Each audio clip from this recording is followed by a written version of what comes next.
Hello प्यारे बच्चों, आज के इस वीडियो में हम लोग बात करने वाले हैं यहाँ पर magnetic field at the centre of circular loop. Last video में हम लोगों ने बात की थी बायट-सेवर्ट लॉ की। अब उसी बायट-सेवर्ट लॉ की हेल्प से हम लोग क्या निकालने वाले हैं, किसी एक सर्कुलर लूप के सेंटर पर क्या मैग्नेटिक फील्ड होगी। ठीक है, तो यहाँ पर हम सबसे पहले क्या करते हैं कि मैग्नेटिक फील्ड का जो मैग्नीट्यूड है उसको कैलकुलेट करते हैं। देन उसके बाद हम क्या करेंगे, मैग्नेटिक फील्ड की डायरेक्शन की बात करेंगे। तो यहाँ पर देखिए हमारे पास एक सर्कुलर लूप है जिसका रेडियस कितना है r, और यहाँ पर आप देख सकते हैं कि इसके अंदर एक करंट फ्लो कर रहा है। कौन सी डायरेक्शन में?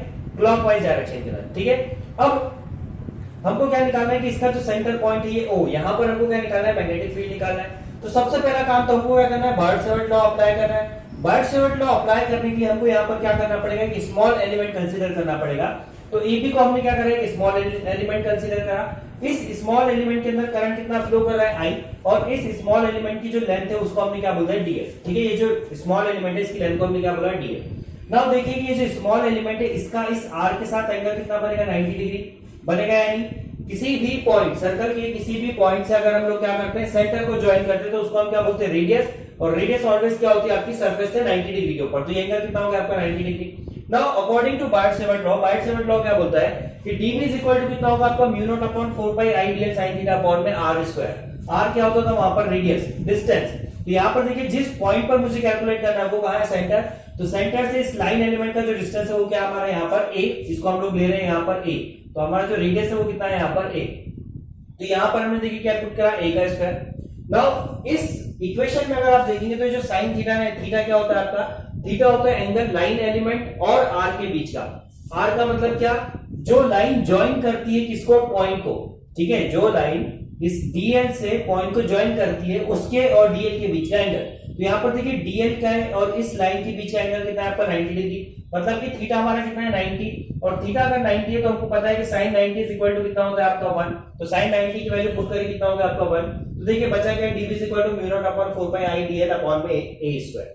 अब ये जो dv है ना, ये टोटल मैग्नेटिक फील्ड नहीं है। ये dv कौन सी मैग्नेटिक फील्ड है, ये dv जो है ये सिर्फ इस स्मॉल एलिमेंट की वजह से जो मैग्नेटिक फील्ड आ रही है वो है।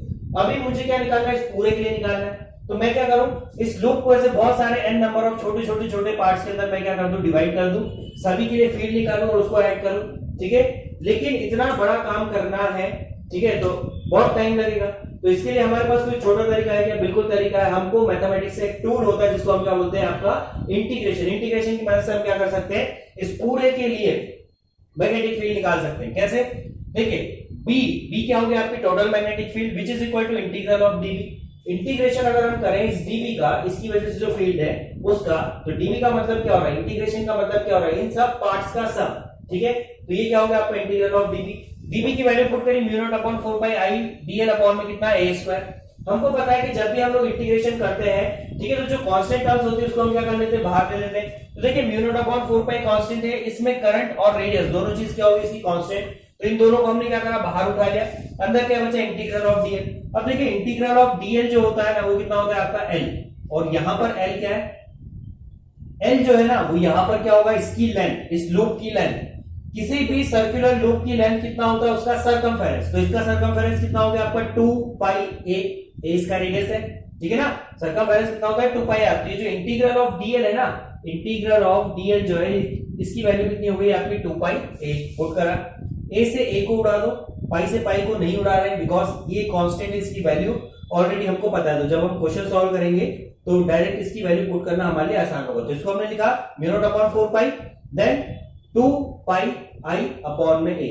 ये हमारे पास क्या हुआ, एक्सप्रेशन है। किसका एक्सप्रेशन है, मैग्नेटिक फील्ड का। कहां पर, इसके सेंटर के ऊपर। ठीक है, अभी ये जो हम लोगों ने एक्सप्रेशन निकाला है, ये हमने किसके लिए निकाला है, सिंगल लूप के लिए। अगर मान लीजिए, देखिए जब भी हमारे पास लूप होती है ना, सर्कुलर लूप जो होती है ना वायर्स की, तो वहां पर एक सिंगल सर्कुलर लूप नहीं होती, n नंबर ऑफ लूप्स क्या होती है, वहां पर बाउंडेड होती है। तो अगर मान लीजिए कि मेरे पास जो लूप है उसके अंदर n नंबर ऑफ टर्न्स है, ठीक है, n नंबर ऑफ टर्न्स है, n नंबर ऑफ टाइम्स ये क्या कर रही है, घूम रही है। तो उस केस में क्या मैग्नेटिक फील्ड होगी, उसकी जो मैग्नेटिक फील्ड हो जाएगी वो जाएगी आपकी b is equal to mu not upon 4 pi then i 2 pi ni, 2 pi ni। ध्यान दीजिएगा, n नंबर ऑफ, अगर आपके पास क्या है, n नंबर ऑफ टर्न्स है, तो यहां पर n का क्या हो जाएगा इनटू, मतलब n टाइम्स स्ट्रॉन्गर आपको क्या मिलने वाली, यहां पर फील्ड मिलने वाली, मैग्नेटिक फील्ड मिलने वाली। तो देखिए किस तरह से हमने बार्ट-सेवट लॉ का यूज किया, इसकी एप्लीकेशन, इसको हमने यहाँ पर अप्लाई किया और हमने क्या करा है, सर्कुलर लूप के लिए निकाला।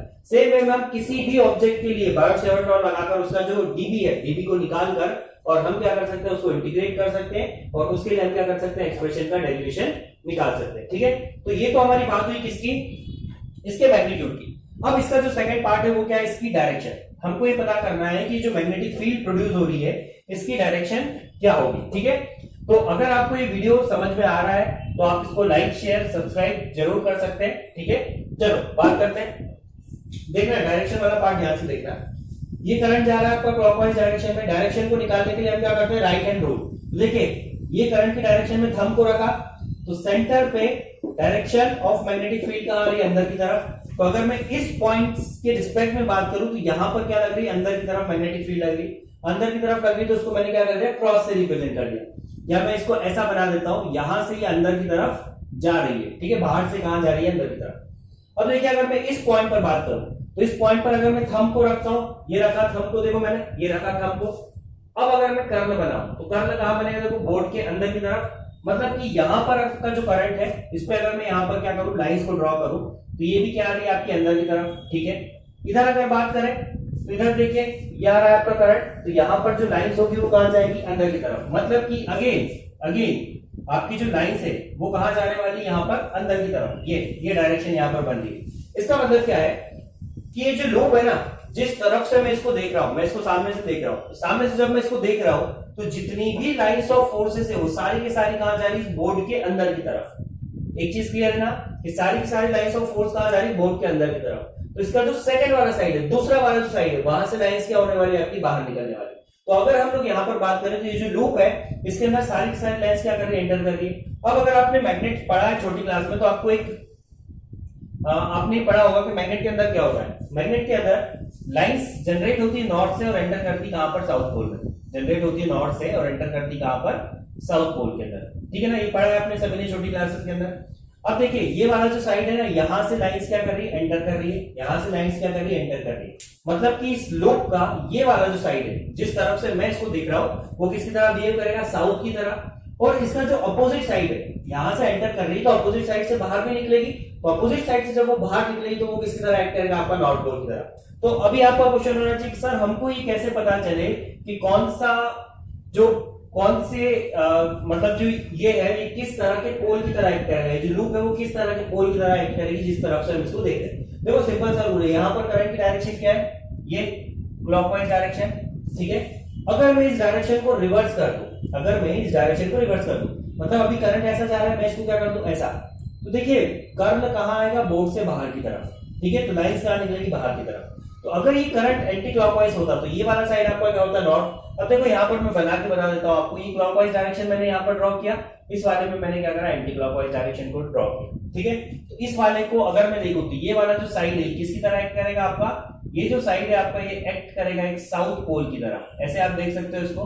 ठीक है, इस तरफ से अगर मैं देखूंगा तो साउथ की तरह एक्ट करेगा, और इसकी अगर मैं बात करूं तो ये देखो किस तरह से एक्ट करेगा, आपका नॉर्थ पोल की तरह। ये किसकी तरह एक्ट करेगा, आपका नॉर्थ पोल की तरह।